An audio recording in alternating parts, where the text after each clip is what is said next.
They're still coming. Come on, copperheads, it's time to dance, yeah!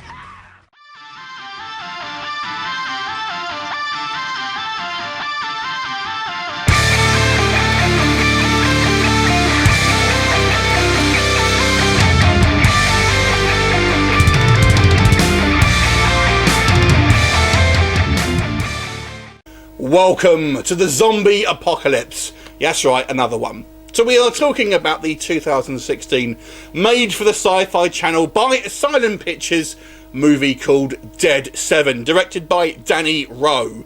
Now the story here, as you can probably guess by the title, is a take on the Seven Samurai Magnificent Seven lore. Basically, it's a post-apocalyptic world where the world has been ravaged by this kind of zombie virus. They call the zombies copperheads. They do give a line about why they call it that. And the world, at least America, has kind of reverted back to a kind of Old West sort of style sort of situation here. But there are some kind of more modern technology as well. So it's not quite the Wild West, but certainly a Western feel to it. And then we have this very on-the-nose villain, shall we say, who I'll come on to again, called Apocalypta, who is this kind of cackling witch-type character who has gathered up this kind of army of zombies and is slowly sort of taking over town after town. And this one town basically gathers up these seven heroes, led by Nick Carter, yes, him from the 90s boy band, who, I don't know what band it was, Boys to Men or New Kids on the Block, one of them basically. Anyway, and he's this kind of leads this ragtag group of heroes to try and defend this particular town. So let's talk about the positives and negatives of Dead 7. So this is a cheap film, bear in mind, so this is not a high budget film, so don't be expecting any type of massive set pieces here. We'll start off with the positives. The one thing that struck me with this film is the cinematography.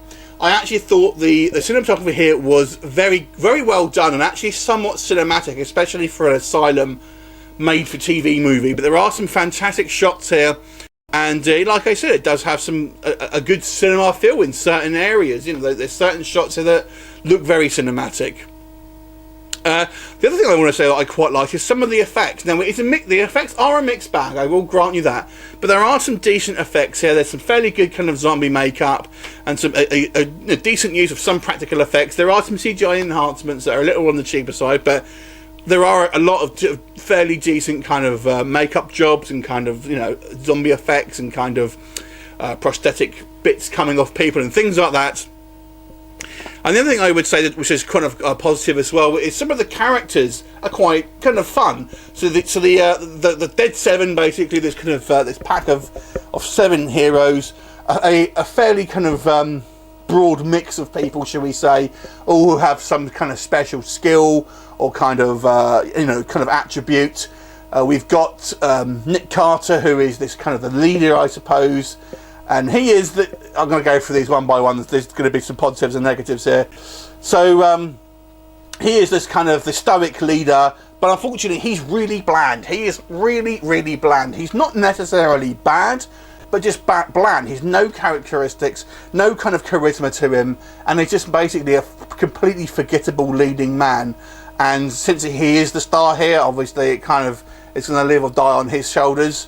The next person in the billing is Carrie Keagan, who has got a fair amount of credits to her name.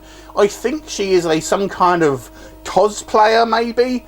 I don't really know, to be honest with you. And she is part of a couple, and they're kind of like a Bonnie and Clyde couple. These two seem the most out of place to me. They don't really seem to fit with this kind of the end of the world kind of motif that everyone else is kind of going for. You know, she's okay, I guess. I mean, I can see she was hired for 2 reasons, is my guess.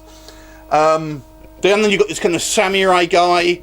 You've got a kind of a sort of sniper bloke. You've got this Whiskey Joe guy who is probably the most fun. Who is this kind of like smack talking alcoholic, basically. And then you've actually got the bad guys. You've got, now this is where it kind of loses me a little bit.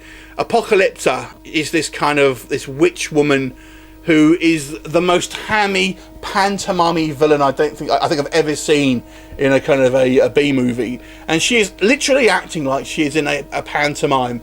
I'll keep expecting to hear from the audience, "He's behind you!" and things like that. And then she's got this kind of this psychic who is this mime who's just, again, just a cartoon character. It kind of reminds me of Power Rangers villains.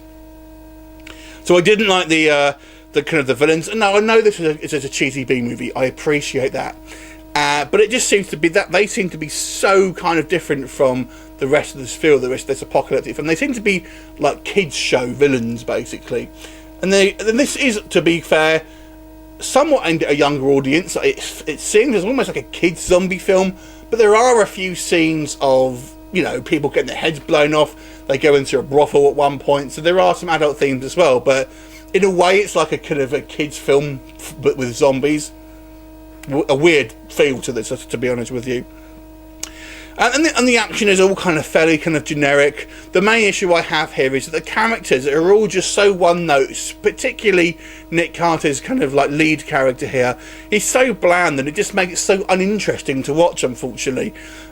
You know, and I mentioned myself, I like some of the effects, but there are some kind of cheesy, cheap kind of CGI as well. And the actual, when we get to the kind of the action set pieces, I don't think some of the choreography is particularly very good. The action seems to be a little of a mixed bag, shall we say. And there is some, if you want to really be nitpicky, there's some kind of plot elements here that don't quite make sense. Things I didn't really like. There seems to be inconsistencies with the way the kind of the zombies are acting and things like that. Nick Carter, I forgot to mention one of the characters. Nick Carter has actually cast his wife as one of the seven, who is this kind of like shaman type woman called Serene, who is wearing this terrible wig throughout the film, and yeah, she's, you know, spouting out all sorts of you know, fortune cookie wisdom and all that kind of stuff. It's pretty forgettable, to be honest with you. It's kind of cheap, it's kind of nasty. It's worth a watch, maybe, if you like your kind of like really kind of cheap and cheesy B movies. But cheese is the kind of line here. This is a cheesy film. It's actually co-written by Nick Carter as well. Can I recommend this? Not really. I think there'll be some people who will kind of get a kick out of it, but I don't know. I'm not convinced with Nick Carter as the leading man. I'm going to give this movie a 4 out of 10. Have you seen it? What did you think of it? Leave me a comment and I'll look forward to seeing the next one. Bye for now.